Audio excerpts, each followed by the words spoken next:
Satu masalah yang saya kira agak besar, dominan di Don Lakin ni adalah isu tanah pajakan yang dah makin pendek tempohnya. Ini melibatkan penduduk di Lakin dan juga penduduk di Kampung Melayu Majidi. Bila tempoh tu pendek, jadi generasi kedua ketiga tu dia mempunyai kesukaran untuk nak majukan tanah tu sebab bank tak bagi loan yang lama ataupun kadang-kadang memang susah nak dapatkan loan ni. Kerajaan sebelum ni BN semua dah sampai ke tak berjanji nak tukar tanah tu daripada leasehold kepada freehold dan sampai sudah. Keadaan tu tak berubah. Setelah saya bincang dengan Ahli Parlimen Johor Bahru Habib Akmal, saya rasa kita ada satu formula yang saya rasa mungkin boleh membantu menambah lagi tempoh pajakan tanah tu supaya penduduk-penduduk di Lakin dan Kampung Melayu Majidi, terutama sekali generasi kedua dan ketiga, dapat manfaatkan dan dapat mengusahakan tanah yang dia ada tu. Kalau tak, dia orang tak nak duduk dekat sini. Jadi anak-anak tu keluar duduk tempat lain. Isu yang paling besar kepada saya dekat Lakin ataupun di mana-mana saja sebenarnya di Johor ni adalah, yang pertama adalah harga barang yang melambung seolah-olah macam tak ada kawalan. Kerajaan macam tak buat apa-apa dengan harga barang yang ada ni. Bagi contoh yang mudah, harga ayam, harga telur cukuplah. Tak payahlah kita cerita harga-harga yang lain. Okey. Dan satu lagi adalah macam mana orang Lakin ni ada kehilangan pekerjaan ataupun kalau ada kerja pun gaji tu kurang disebabkan oleh pandemik yang berlaku ni. Apa yang kami Pakatan Harapan dan Pakatan PKR tawarkan adalah satu kerajaan yang ada integriti. Kerajaan ada integriti. Kalau anda semua ingat, apabila Pakatan Harapan mengambil alih kerajaan, indeks persepsi rasuah daripada nombor 61 dia turun kepada 10 anak tangga dan sekarang naik balik ke 62, lagi teruk daripada sebelum PRU ke-14. Semua parti menawarkan peluang pekerjaan. Jadi bagaimana cara nak menawarkan peluang pekerjaan? Dengan bawa masuk pelabuhan luar. Jadi anda perlu pilih Pakatan Harapan dan Parti Keadilan Rakyat untuk menerajui negeri Johor ini supaya mereka yakin dengan integriti kerajaan yang ada untuk mereka melaburkan wang mereka di negeri Johor yang bertuah ini. Assalamualaikum warahmatullahi wabarakatuh. Salam sejahtera. Saya Dr. Zamil Najwa bin Arba'in, calon Parti Keadilan Rakyat PKR N44 Don Lakin. Pendidikan ijazah pertama saya di Universiti Kebangsaan Malaysia dalam bidang perubatan. Seterusnya saya berpengalaman bekerja selama 22 tahun sebagai doktor perubatan. 10 tahun dalam sektor kerajaan dan bakinya saya berkhidmat di klinik saya sendiri dalam parti. Sekarang ini selaku bendahari cabang Parti Keadilan Rakyat Pasir Gudang.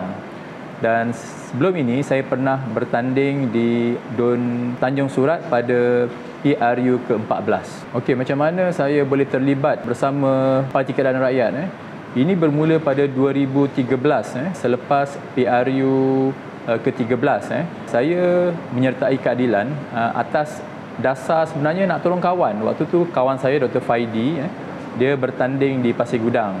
Tapi waktu tu PRU 13 PKR kalah di situ. Tapi untuk meneruskan gerak kerja di Pasir Gudang, saya telah diajak oleh kawan saya ni untuk sama-samalah membantu beliau untuk bersama-sama gerak kerja beliau yang sebenarnya. Jadi bila saya ni seorang yang baru, jadi saya ingat waktu tu antara 2013 sampai 2016 macam tu, semua kursus-kursus berkenaan politik saya hadir. Saya lah wakil Pasir Gudang waktu tu. Macam-macam kursus-kursus berkenaan dengan data, pacar dan sebagainya. Mana saya hadirlah. Dan saya start jadi ahli tu waktu tu lah daripada 2013. Sebelum tu tolong juga tapi saya tolong sebagai orang biasa. Tapi disebabkan waktu tu waktu 2013 bila Dr. Faidi, saya panggil Dr. N kawan, suruh saya tolong dia. Jadi nak tak nak jadi ahli parti. Mula-mula saya macam agak keberatan, cakap saya tolong ajalah kan. Tapi waktu tu dan masa itulah saya minat minat dalam politik tu adalah mula terbentuk masa tu. And then pada bermula 2015 2016 tu Invoke yang dikepalai oleh saudara Fizi Waktu itu waktu bersama Invoke tu banyak benda yang saya buat untuk Pasir Gudang dan juga untuk Johor Bahru yang sebenarnya. Saya masih ingat waktu mula-mula ceramah pertama Invoke di Johor ni di Pasir Gudang. Saudara Fizi minta saya arrangekan ceramah pukul 9 pagi. Waktu saya rasa nak demam dengar. Pukul 9 pagi nak suruh 9 pagi hari Ahad orang cuti suruh saya panggil orang buat ceramah. Waktu saya rasa nak demam bila dengar, tapi setelah tapi nak buat macam mana dia nak macam tu, saya buat jugalah. Walaupun dalam keadaan waktu tu mungkin tak ada orang pun yang kenal Rafizi ni, Invoke yang benda pun orang tak tahu tapi seingat saya bermula daripada situlah Invoke, dan daripada ceramah yang mungkin asalnya 30-40 orang dan seterusnya berkembang dan waktu nak dah dekat dengan PRU 14 PRU 14 dalam 2016 2017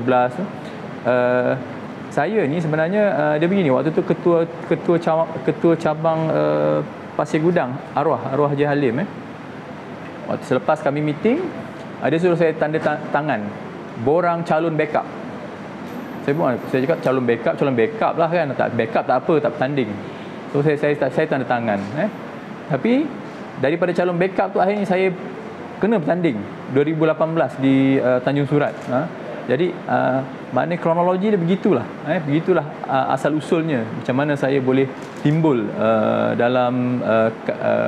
timbul dan aktif dalam Parti Keadilan Rakyat ni. Sebagai Doktor Perubatan, jadi aktiviti kemasyarakatan saya banyak berkisar kepada bidang perubatan lah. Sama ada saya turun ke bawah untuk bersama dengan pernah bersama dengan orang Rohingya, orang asli untuk melihat kesusahan dan juga masalah-masalah kesihatan yang mereka hadapi. Dan satu benda yang saya memang buat setiap tahun adalah memberikan perkhidmatan percuma kepada mereka-mereka dalam golongan miskin lah. Saya ingat hampir setiap tahun saya buat program itu. Pengalaman saya bersama NGO, saya pernah pergi ke luar negara untuk aktiviti kemasyarakatan dalam bidang kesihatan ni. Saya pernah pergi ke Lebanon untuk membantu pelarian-pelarian Syria dan juga Palestin di situ, dan pernah juga pergi ke Gaza pada tahun 2013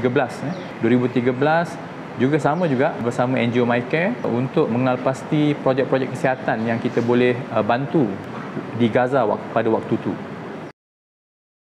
Kiranya saya diberi mandat untuk mewakili anda di Don Lakin ini pada 12 Mac 2022, saya akan berusaha sedaya upaya saya untuk membawa suara rakyat Johor, khususnya Don Lakin ini, ke Dewan Undangan Negeri. Saya merayu kepada tuan-tuan, puan-puan, adik kakak, ibu ayah untuk ramai-ramai keluar mengundi pada hari Sabtu ini 12 Mac 2022. Undilah Parti Keadilan Rakyat.